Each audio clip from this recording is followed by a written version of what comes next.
পিরিখালি গ্রামে বাবা মা জানতেন তাদের 4 সন্তান, 2 ছেলে এবং 2 মেয়ে, কিন্তু ভোটার তালিকায় মিলল আরো 3 ভুয়ো সন্তানের হদিশ, অর্থাৎ মোট 7 জন।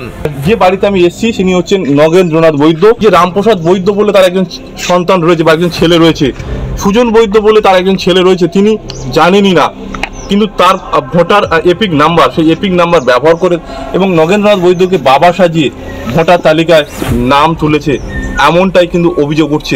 আমি জানি না, চিনি না, আমি চোখই দেখিনি। এই রামপ্রসাদ বৈদ্যকে আপনি দেখেননি? তিনিও তো আপনাকে বাবা সাজিয়েছে। সাজিয়েছে জানি। এবং এই যে দেবাশিস বৈদ্য, এই মন্টু বৈদ্য, এগুলো কি আপনার কেউ না? না না, আমি যা চিনি না, তার 2 ছেলে আর 2 মেয়ে। বাসন্তী ব্লকে সোমবার এবং মঙ্গলবার, এই সপ্তাহে 2 দিন যে অভিযোগগুলো উঠে এসেছে, এর অধিকাংশই বিজেপির লোকেরা জড়িত আছে, বিজেপির দলের লোকেরা জড়িত। রাজ্যের দিকে দিকে এই ভুতুড়ে ভোটার ছেয়ে গেছে।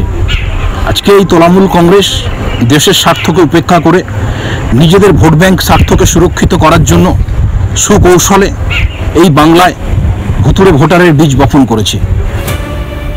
এই প্রথম নয়, সোমবারও বাসন্তীর পিরিখালি গ্রামের বাসিন্দা নারায়ণ সরকার দেখেন তার এপিক নম্বর ব্যবহার করে বাবা সাজিয়ে ভোটার তালিকায় নাম তুলেছে 2 জন। এ বিষয়ে প্রশাসনের কাছে অভিযোগ দায়ের হয়েছে।